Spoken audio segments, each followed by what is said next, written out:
Hey everyone, we're just gonna have a video here talking about some changes the equipment committee is gonna make up here in October. So there's quite a bit coming out with this, so we just want everybody to be on the same page during the release. So the equipment committee was formed back in 2015. Some of the things we've done so far, we made those fuel log books for the engines. We updated the operative IQ procedures, which we're gonna talk about again today. We did the engine, the Saturday checks and the daily check sheet, all that. And then this, what we're releasing right now has really been one of the big end goals for the committee. We've got some stuff that we've wanted to do in the future, which we're gonna talk about, but just kind of a reorganization and a deployment of a lot of our equipment on the engines, and kind of really asking why we have what we have on the engines, and really just re-equipping and getting a new baseline. So this is going to be kind of what that release looks like. So kind of where we came from with all this. So the committee was formed in 2015, and we sat down and laid down our priorities as a committee. And one of the things we really wanted to do was standardize the engines and just kind of get rid of stuff that's been on there forever that we don't need, and get some new stuff that we did need. So how we started that process, we sat down and Dave Lehman put a lot of hard work in. He went over every single engine inventory for the whole system, every single engine. And we inventoried, we made a list of everything that was on any engine in PFA. And then we as a committee sat down and we whittled through that list. And some of the stuff that was on there was a no-brainer, and we just decided to take off. Some of the stuff was no-brainer take off, some of it was no-brainer keep on, and then the rest of it was kind of like, I don't know, should we keep this or should we not? So the first thing we did was go to ops. We brought it to ops. We said, what do you guys think about this? What we'd like to do is send it to a survey. So that's what we did in October of last year. We sent out a survey saying, this is what we want to do. These are what our ideas are. What do you guys think? So that was in October. We had 36 responses. We sat down through those responses and we sifted through anything, and we made final decisions, which once again went through ops, and now this is where we stand. So at the end of October, early November of last year, we bought about 10 grand worth of new stuff, a lot of which we're gonna show you today. And that, it's kind of taken this long to get an implementation plan down and in place for how we want to deploy all this stuff. So this is kind of how, this video is how we're going to plan on deploying all that.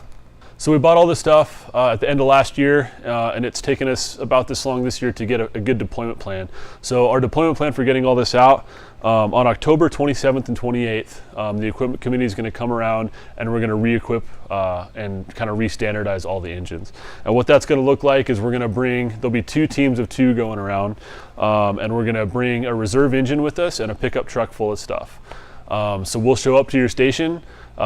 Your crew will just move over to the reserve, and it's not like a full swap over. It's literally just grabbing your gear, moving over. And then as a crew and with the 2 members from the equipment committee, we're going to go around and we're basically going to completely empty the engine and restock it to the new configuration. So that'll take place on October 27th and 28th. That will take the place of the next scheduled audit for the engines only. So the next scheduled audit is on September 8th. So on September 8th, you don't need to do your audit for the engines. We still got to do them for tenders and brush rigs and towers and hazmat and all that kind of stuff. But for the engines, we don't need to do an audit, because in October, we're going to be starting from scratch with that. So we're going to be equipping to this new standard on October 27th and 8th. And what we're going to be using to do that will be a standard audit for every single engine. So every single engine will have the same audit for the most part. So I've got the minimum equipment list for each engine, and this is what every engine is going to be stocked to. And then we're going to have a couple modifiers. So every single engine in the system, every single Type 1 engine will be equipped to this list right here. And then we've got a couple different engines out there. We've got engines with the ladder rack, like on engine 29 right here, has the ladder rack on top, and then the shorter compartments right there. So we might have a slightly different inventory for those, which will be unique to their, well, it won't be unique, it'll have the same equipment, but some of the stuff will just be moved around. The extrication engines obviously have their extrication compartment. So the extrication engines will have their own, and each one of those will be equipped the same.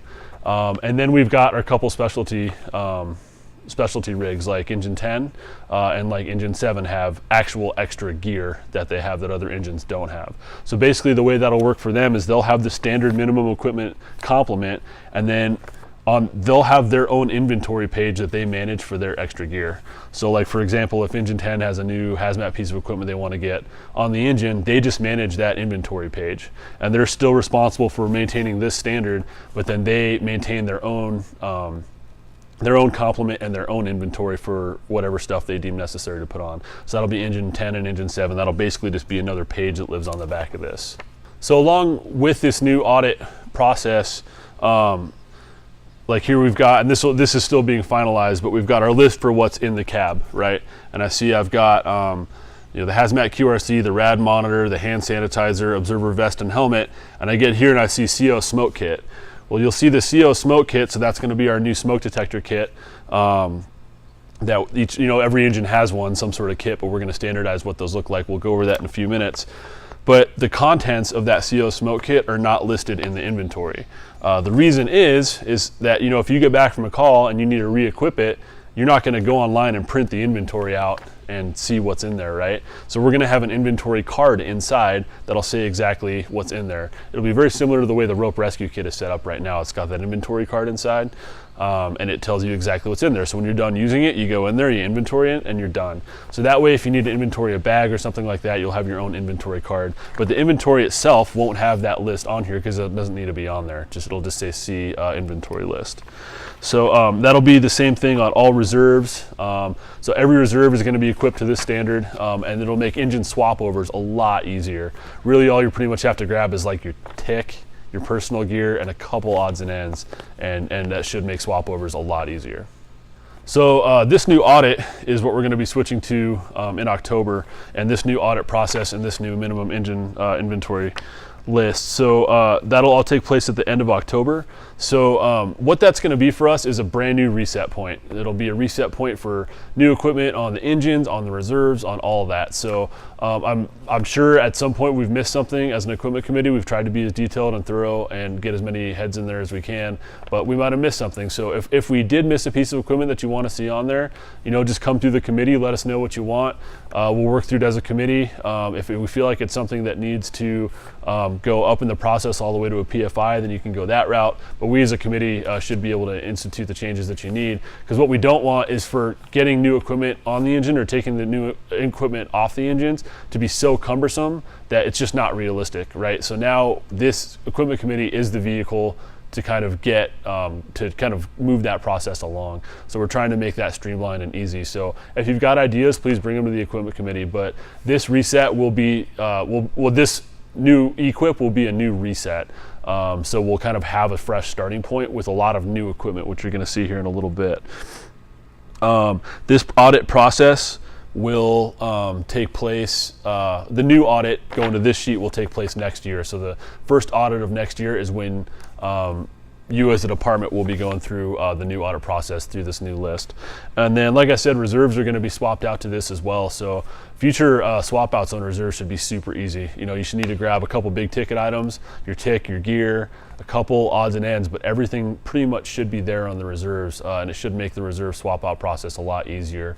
We're also going to update the audit or the swap out sheet on the reserves so that it kind of prompts you to grab things that you might need in line with this new equipment that we're going to have on the engine. All right, so now we're going to go over equipment detail forms, which is really the back half of the whole new audit system. So if anything that's on an engine breaks, you need a replacement, something's not right with it, this is going to be the process for getting a new one. We've had these in place for a while, but I just don't think, I think just as a reminder, this is kind of what our process is. This site, it won't be completely filled out right now, like we don't have an equipment detail form for every single thing, but by our go live date in October 27th, 28th, we'll have one filled out for every piece of equipment. So here we are on our internet homepage. I'm going to go right here to equipment detail forms and click on that. Now, this has a list of what's completed right now, but we'll have a full list of everything on here. Now, the purpose of an equipment detail form is to capture the intent of why we bought it, the exact make, model, how it's labeled, how it's marked, what size it is, all that kind of stuff, so that as Murray leaves the warehouse position, when the next person slides into that spot, we've got this stuff captured. So it's a planning document, it's a succession planning document, and it's also how we're going to order new stuff if something breaks. So this is going to take the place of any intranet form that we have now for equipment. So like SCBA, the SCBA repair form on the intranet is going to go away. You're going to go to the EDF. Hose will be the same way. So any old repair form in the intranet is going to go into this format. So here's our equipment detail page. You see what we've got, some stuff listed here. We're going to look at this template and explanation real quick. So if you're doing a PFI for equipment, this will be your first step. You want to come to the equipment committee. We'll help you fill out one of these equipment detail forms. We've got the template and then a form that tells you how to fill it out. So that's what that is. And other than that, then the rest of these are all just different equipment. So we're going to take a look at Hi-Rise right now. So this is the Hi-Rise EDF. It'll open up. Slide this over. So here's what that equipment detail form looks like. So the very first thing that's on here, because the reason most people are going to get on here is if a piece of equipment breaks or if they need something else. So right here we see if the equipment was lost or stolen or broken on shift, fill out the appropriate paperwork in accordance with current policy. We have the the broken and missing equipment forms you got to go through per policy. So basically what this says is we have extras. They're in the warehouse, and if you need extras or something's broken, I'm going to double click this right here, and it automatically generates an email to the right person. So this is going to the warehouse, and it says, here's the issue, here's what I did with it, we already got a replacement or not, and then if there's anything else. So this would be how you would order new equipment or report that you broke something. There's lots of other stuff on here. It has the exact make and model. This is Key Hose, combat ready 2-inch hose with 2.5-inch couplings. There's 4 50-foot sections. We've got the Hi-Rise bag and everything that's in it. And all these are, we have this is the type of increaser that we did. This is the type of PSI gauge that we used, so that in the future we can look that stuff up. So we have the history, which is why we have it. We've got the program manager. We have any applicable policies and ODs, lifespan. We have where they're checked, how they're checked, where they're at in the system. They're on frontline engines, reserve engines, and the training engine. Number and sizing on engine. And then there's also lots of training information on these. So if you guys are looking for information on stuff, this is where to find it. So this is where it is on the apparatus. We have the 2 different storage locations. One is stored in the center compartment in the hose bed or in the back right compartment. This is how they're stored. This is how the webbing is configured when they're in that hose bed configuration. This is how it should look. So there's a lot of good additional referencing in here. How the webbing is tied off to the back rail. Here's the Hi-Rise bag, exactly how it's marked. We have the make and model of that. And then there's all this training. So all those training videos from that Hi-Rise release. So packaging the Hi-Rise hose, the Hi-Rise development video, the hydraulics video, elevator use for Hi-Rise is all stored right here. And then any ongoing training and other stuff, PPE you might need to wear. So these forms are not just for when something breaks. There's a lot of information on these forms. So if you guys are ever curious about equipment or want to train on Hi-Rise, just click on the Hi-Rise EDF and more than likely everything's going to be there for you. So those are the equipment detail forms, how they work. Like I said, they're not complete as of right now when we're shooting this video, but by the release, we'll have one for every single piece of equipment out there. And some of them will be for multiple. So for example, like right now, you can see there's flathead axe and Halligan. Those are going to go to just a general hand tools one. So you'll see one for hand tools, and then it'll have all the individual hand tools listed. So those are our equipment detail forms. So everything that we just talked about, the new audit, the equipment detail forms, and that whole process, EMS is doing the same thing, and we're going to have an EMS equipment swap out in October sometime, probably towards the end of September, mid-October, by the end of October at the very, very latest. So Captains Guzman and Salazar are going to come around and swap out all the med equipment, and they're going to follow pretty much the same process the equipment committee is going to follow.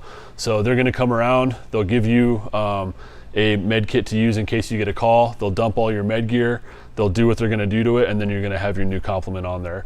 And there's going to be an equipment detail form on there. You're going to go through the same on the intranet for all that equipment, for all the med equipment, so you'll follow that exact same process for anything within that. So just know they're going to be coming around and doing that, and they're finalizing right now as we're shooting this video in mid August. We're going to be, they're currently working through what that process looks like. So they might be taking bags off, adding new bags, looking at new bags, reorganizing the bags. So if you guys got any ideas on that, get a hold of Captain Guzman. He's kind of the point man on that. So now to kind of the meat of this video, we're going to talk about what equipment we're taking off and what new equipment we're putting on, and kind of the reasons why, and all that good stuff. And I know that I'm personally very excited. I know the equipment committee is too, to finally get this stuff rolling. I mean, this has been a couple year project, so to see this thing finally come out is pretty exciting. So things that we're removing, and you're not going to see that here. You all know what this stuff looks like. We're just going to talk about it. First is going to be the plug kits. So the plug kits are all over the place with what's in them and why. And we'll get new plug kits or a new sort of hazmat kit at some point. We're still kind of R&Ding that, but at this point we're just going to be pulling that off. As a hazmat team, we've seen in certain situations where some crews have gone in a little too deep because they've had the equipment to plug and patch. They've been going down that road as opposed to setting some things up like on the QRC, like we've been training people to do. So for right now, we're yanking those plug kits off, and in the future we might see some of that stuff come back out. But for right now, that's coming off. The salvage covers, the big tarps and salvage covers, are coming off, and we're replacing them just with standard tarps. I think there was a PFI in for that. Actually, Captain Harrington put it in before he retired, and that was already in our game plan to do. So we decided just to delay it and do this all at once. So that complement will be several blue tarps, and then we're keeping the floor runners on the engine because those are nice. So it'll just be blue tarps and floor runners as opposed to the salvage covers. Anything wildland related is pretty much getting yanked off, except for obviously the PPE complement, the wildland hose pack, and then we're still working with wildland at this very moment to see exactly what complement we're going to have. We're for sure going to have a Pulaski. We might have another couple other tools, but anything old bladder bags, fire brooms, any of that, mud flaps, all that stuff's coming off. If it's wildland related and it's not the PPE, the hose pack, the Pulaski, and maybe one or two other tools that we might talk about, all that stuff's coming off. The Class B foam, the jug of Class B foam, the adductor, and the JS10 nozzle, all that's coming off. So we talked about that a bit more as a hazmat team. You just can't do much with a 5-gallon bucket of foam. You just can't. You're really, really limited. That'll put out about a 300 foot square foot spill, which is about 17 by 17 feet. Which, you know, as a team, we talked about it. We're like, when would somebody be suppressing vapors on a 17 by 17 foot spill? And it's just probably not going to happen. And the golden rule with foam is you don't start applying foam unless you have enough to do what you need it to do per your foam calculations. Because if you get started and the fire burns your foam blanket away, it's like you haven't done anything to begin with. So all that stuff's coming off, anything to do with Class B foam. Other stuff that's coming off, hose straps. We just talked to a lot of people that were on the survey. All this stuff was on the survey, by the way. Hose straps, nobody uses them. We're pulling them off. Some engines have an extra bucket of Class A foam. Those are coming off. The chimney bombs, those Chemfex chimney bombs, we put those on the survey, and hardly anybody could remember using them. Maybe I remember, you know, it's the kind of answers we were getting. We're like, maybe I remember using them once, but I'm not sure. I didn't know if they were effective or not. So those are coming off. Body bags, there's some engine stuff, those, but we're not carrying those. Cribbing, so the boxes or bags of cribbing that you have are coming off the engines, and then they're going to get replaced with these wheel chocks right here. So each engine will get a complement of 2 of these. These are just basically wheel chocks to stop a car from rolling off. So reason for the cribbing is we don't have the same cribbing the trucks use for good reason. So the trucks have very specific wood cut in a very specific way that's used for actual cribbing on, you know, collapse and all that kind of stuff. So the cribbing that we have does not it's not the same stuff, so they can't just, if we started, they couldn't just take over with their stuff. They have to use a very specific complement to meet their objectives. So what we kind of talked about as a crew and what we talked about on the survey was just going, we pretty much use them for wheel chocks at car accidents. So that's what we're going to. We're going to 2 wheel chocks like that. In the future, we might talk about using step chocks, but we're gonna have to see how much room we have left on the engines after the swap out. And that could be kind of a future upgrade thing, but for right now, that's what we're going to with that. Pretty much any hand tools that aren't on this list, which I'll go over here in a minute. And then anything not on this inventory list, we're gonna be pretty much pulling off. So hand tools, we're gonna have flathead axe, Halligan, iron straps, which are the straps that marry the 2 together, square point shovel, spade shovel, the closet hook, bolt cutters, pry bar, pickhead axe, Pulaski, an 8-pound sledge, the Adz Rex tool, a K tool, and that's it for hand tools. So if it's not on that list and it's on the engine, so like Kelly tools and duck build lock breakers and things like that, a lot of the stuff that has been floating around on the engines forever are coming off. And once again, this was all part of that survey that was sent out last year. So that's kind of stuff that we're gonna be removing. Next, we're gonna go over stuff that we're gonna be adding. Cool, so this is some of the new equipment that we got. We're gonna kind of go over what to expect. Some of it's super mundane, some of it's a little more elaborate, and we'll kind of go over what that means. So we got ice melt. This will go on every engine. It's got a nice little sprinkle top. It's in the same container. We've got extras of those, so every engine will have the same ice melt. Obviously, that'll come off in the summer. One of the things we got was an engine briefcase right here. So one of the biggest things we noticed when we went around and did the audits, or when we audited what was in each engine, was there's a ton of stuff that's just loose everywhere in the cab, and we've all seen it. So what we're really trying to do is consolidate a lot of that and get it in one place. So what we also wanted, we wanted a standard engine complement with what each engine has. So each engine has a minimum complement of, you know, the MCI clipboard, an ERG, a NIOSH pocket guide, things like that.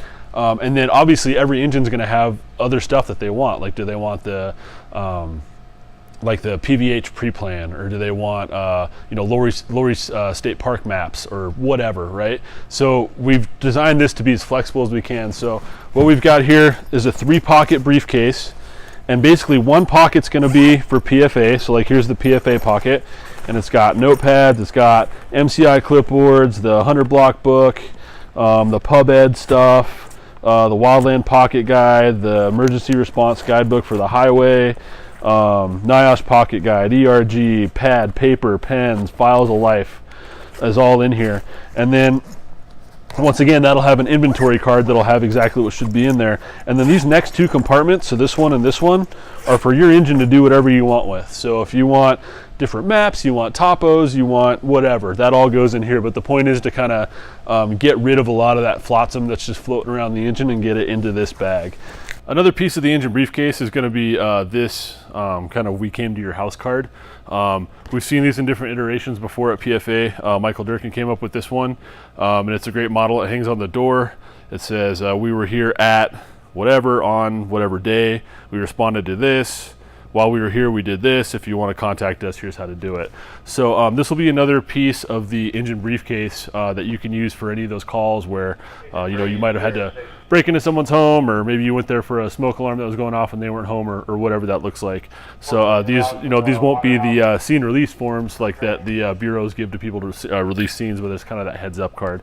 While we're talking about that, on that note, you know, this is a great example of a great tool that's on the rig that serves a function that, you know, just kind of got put on the rig and didn't really have a release plan with it. So this is just a good reminder for program managers, for chiefs, anybody who's wanting to put new equipment on the engine.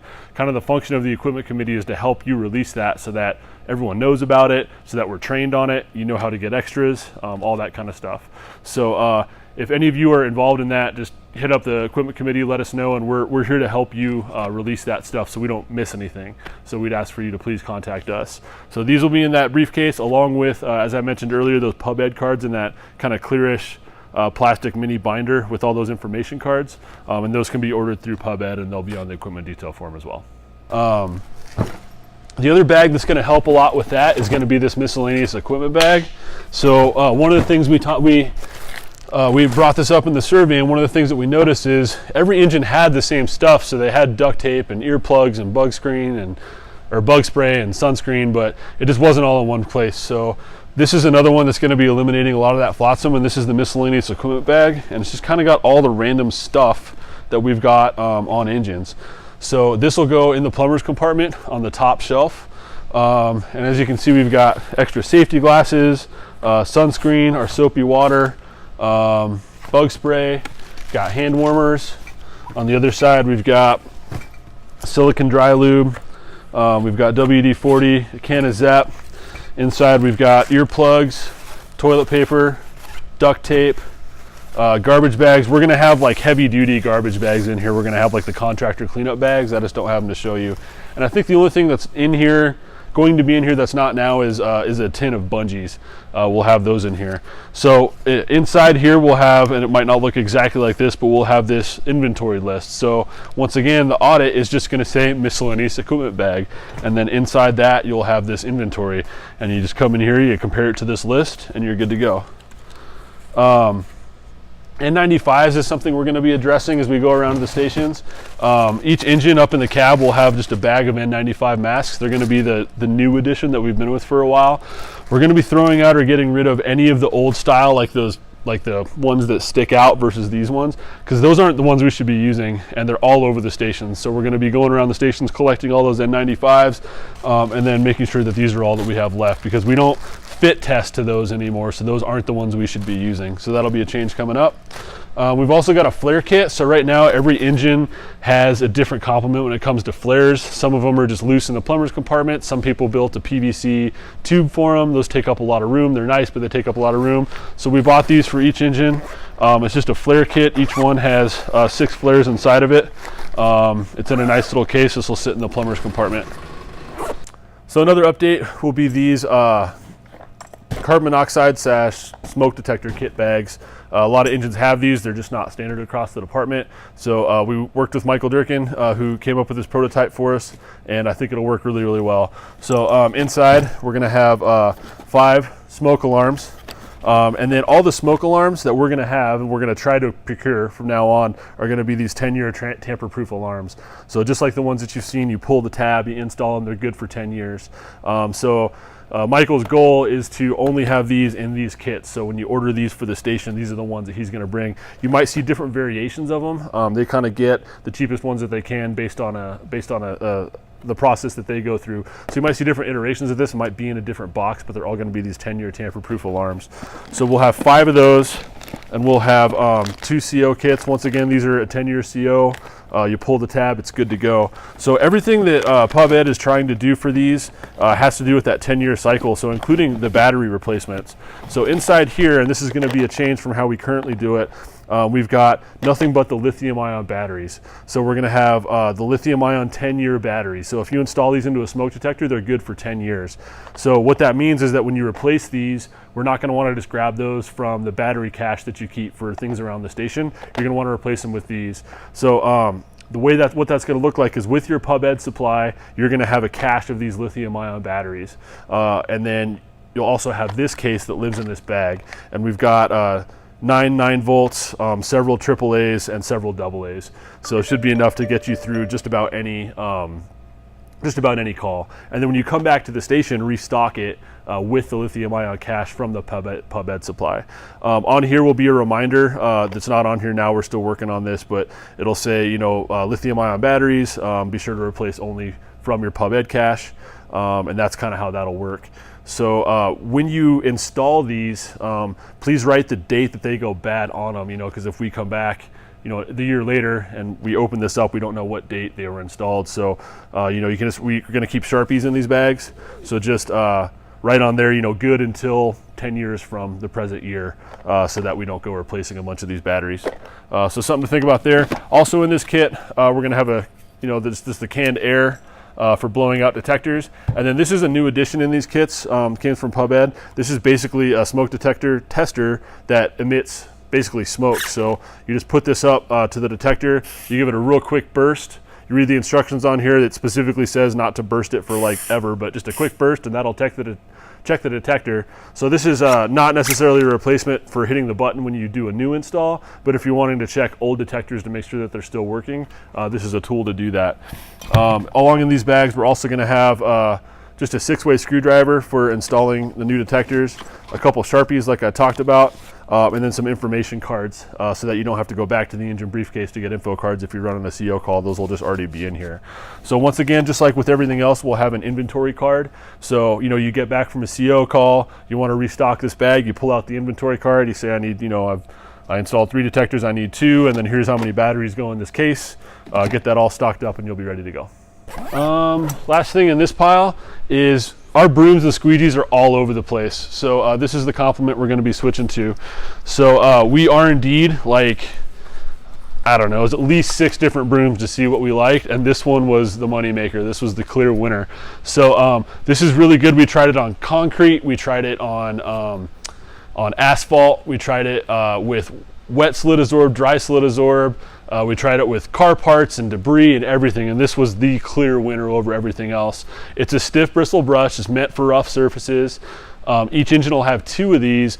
The one thing you will notice the first couple times you use this, it kind of wants to stick to the ground as you push it.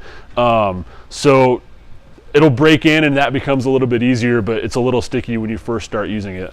Now, another thing we're switching to are these extendable painter's poles for broom handles. This is really nice. I've had one at my house I've been using like this for a while, and it's been super durable. We got this exact brand for a reason. This is really nice. So if you got a long reach when you're on the highway, you can really get a long throw out of this broom. Or you can extend, or you can bring it really short if you're in a short space and need to use it. They're super durable. They should hold up pretty well. And the nice thing is they'll also fit the new squeegees that we've got.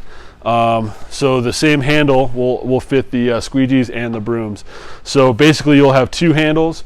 If you're on an older style engine with a ladder rack up high like we were talking about earlier, the handles will store in the back in the tool compartment. And then if you're on one of the newer engines, which we don't have one here, but you'll have that where the 2 pipe poles are and the New York hook, it'll slide right back in there. So you'll have 2 of these, 2 brooms and 2 squeegees.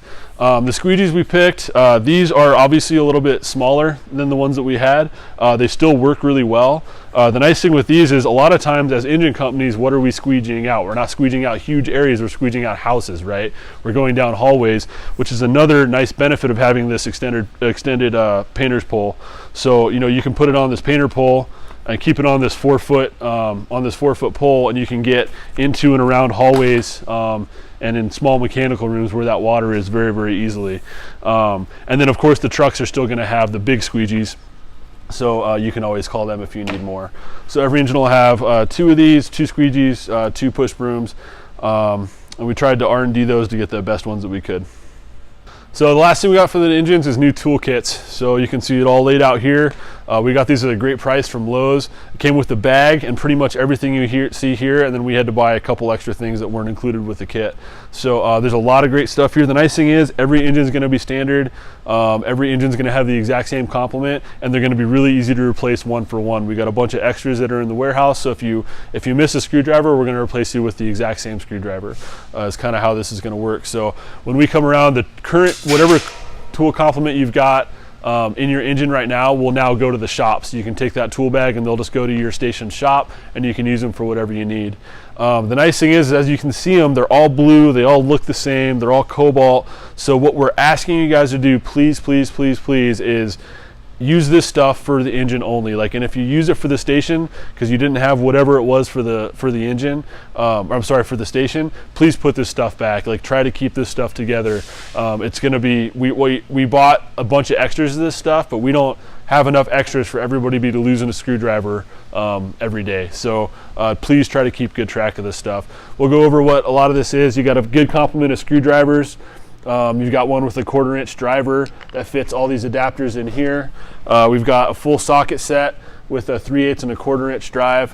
One thing we have noticed with this kit is these tend to fall off a little easy, so we're going to get some sort of bag to put all these in within this kit. So we've got a full complement of Allen wrenches, brand new cable cutters, a hammer. We got a complement of nails and long and short screws, just so if you're at a house and you need to do something. We've got a small set of jeweler screwdrivers, a keyhole saw. Of course, we got channel locks, vice grips, wire cutters. Got a pry bar, We got star wrenches, level scraper, more vice grips, tape measure, pretty much everything you would need, and they all live in that bag. And then we're going to have the stuff we use the most kind of sitting on the outside of the bag. So pair of channel locks, the cable cutters, things like that will sit on the outside. We also got each engine just a little volt testers to standard wall plug tester. Tells you if you've got an open ground or an open neutral or open hot to help us troubleshoot maybe some electrical stuff that we go on. So that's going to be our tool complement from here on out. And then, like I said, all the bags on the engines, all the tool bags will go to each station shop. Another thing we looked at was what works really good for removing the smoke smell. Right now we've got the cover-up spray that we see on the engines and the trucks, and it might be, Tropical Breeze or whatever that is, but none of that really works to eliminate the smell. So we did some research, and I was in an unfortunate enough situation where I had to try it out on my own. So this stuff called Ozum or Ozium, I'm not sure how you say it, is really, really good at actually eliminating smoke smell. That's what they advertise it for, is eliminating like cigarette smoke and other types of smoke that may be illegal in your residence. So last year, about a year ago, I actually had a small fire in the basement of my house. My fart fan in my bathroom burned up on me, and the whole downstairs just reeked of smoke. 2 applications of this and it was completely gone. So this stuff's pretty great. Definitely read the instructions on this. This is not like empty half a can into the room. It's like a couple small sprays, like that much is enough to clear out a room. You do not need to like empty this entire can. Just doesn't need to happen, and we have to use it in a manner that is compliant with the label, obviously. So take a look at this, read the label. The equipment committee generally is only for type 1 engines. This is one of those products that's going to bleed over into other stuff, so we'll be replacing these on the trucks and whatnot. But this is a really great product, and please just don't go emptying a can of this into the room. It's not what it's intended for. It's small bursts in small places, and it's meant to do its job. So be sure you read the label when you use this. It's very different from the way we've used this in the past. So yeah, check it out. It'll be coming to the stations as well. All right, we're also going to send out a reminder on how to work Operative IQ. There's just a couple little details here that make the process a lot smoother. So we've been talking with the mechanics, and had a conversation, and we've gotten some stuff from the equipment committee that have said, the mechanics kind of haven't been deleting stuff, and then we've heard stuff from the mechanics where people aren't quite uploading stuff right. So we're kind of shooting another video. It's been probably over a year since we've refreshed on this. So this is just a reminder for everyone to know how to do this and do this correctly so it works well for everyone. So I'm in Operative IQ right now. I'm going to select my unit. In this case, I'm going to look at engine 13, just the training engine. So I'll get this prompt here about PPE cleaning, and eventually the check will come up. So I've got my electronic fuel slip, and as a reminder, we only got to fill those out if we fill up fuel at training or at Station 6 or some remote PFA facility. We don't need to fill those out if we're using the credit card. We've got our medical daily equipment check, which everyone should be using. We've got our engine daily check, and then we've also got our engine weekly check. So weekly check is grayed out right now because it's not Saturday. I can still access it, but I can still do what I need to, but it's just saying for today, these are what's important here. And then we've got our hose testing stuff. I can open any of these even though they are grayed out. So as a reminder, when we're recording issues, we want to use it on the daily check, even if you found it on a Saturday or even if it's applicable on a Saturday check.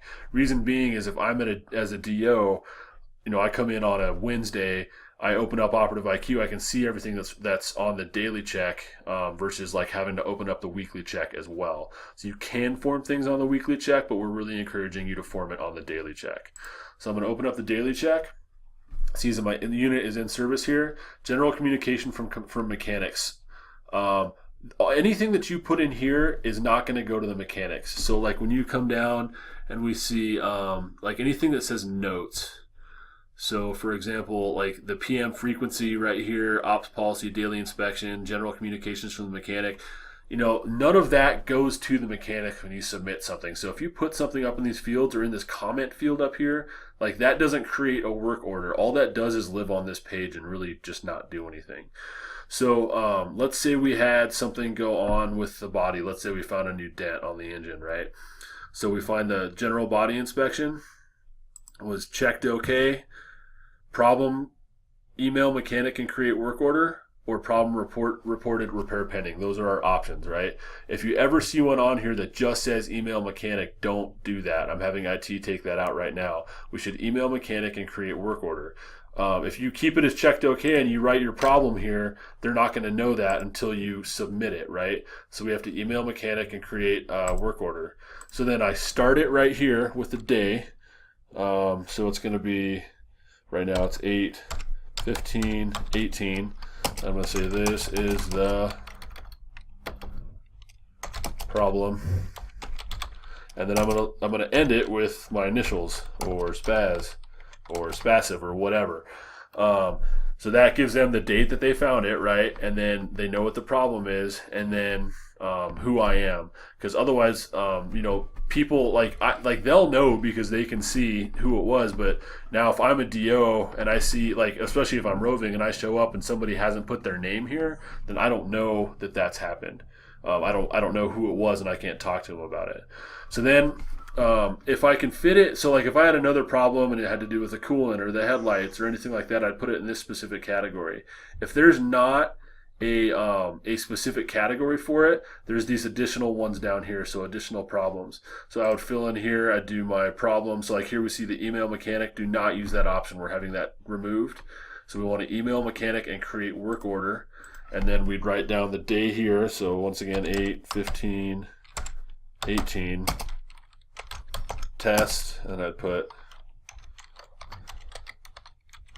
there. So now this will submit. So I'm going to go up here and just so the mechanics are going to actually get this. I just want to say test. So now I've done that. Those are all the issues that I found for the day. So I hit submit. So now I need to go immediately back in and change this from problem, because if right now, and there's the email that I just got saying that I submitted something on my Operative IQ. So if I don't change this right now and I just hit submit again, it's going to create another work order and email the mechanic again. So if I don't do this step, it just keeps listing that problem. So this is more of a problem for, like, let's say I find a problem on Friday afternoon, right? And the mechanics are gone for the weekend. So then I submit it on Friday afternoon.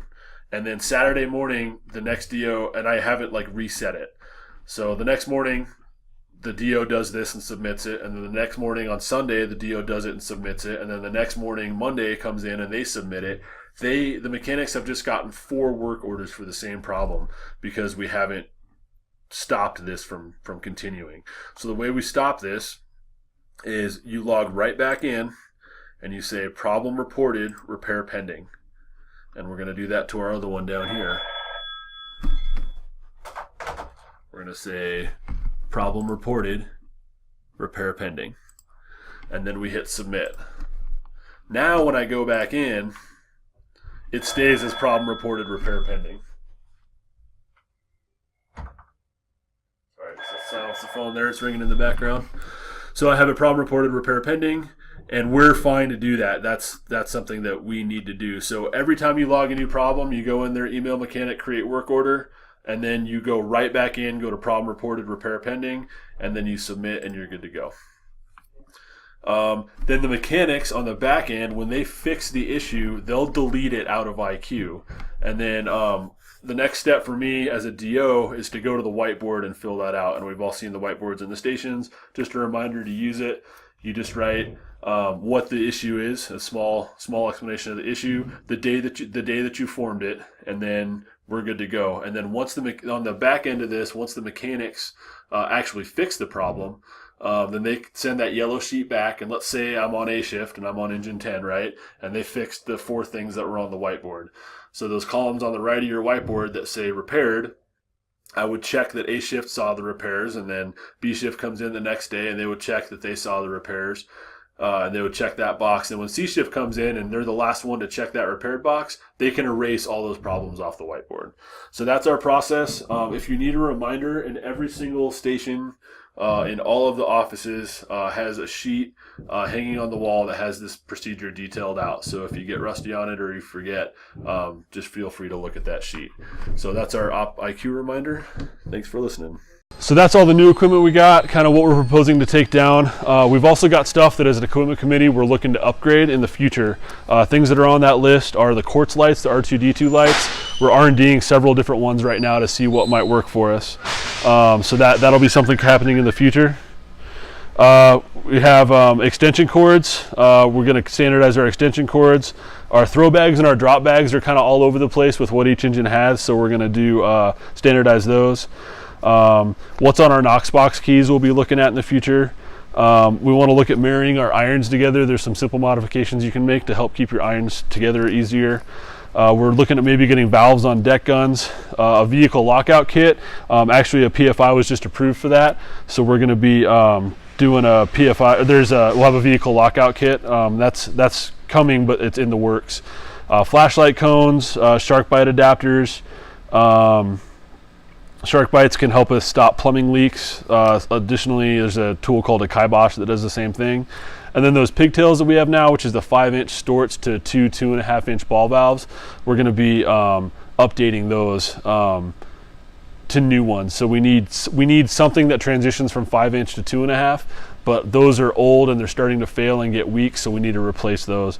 So those are things that the equipment committee has kind of on its radar to kind of get going in the future. If everyone out in PFA land has any ideas, bring them to the equipment committee and let us know. Right now the current reps, Chief Knuckles is the chief in charge, myself, Dave Lehman, Bill Fisher, and Josh Woodmancy.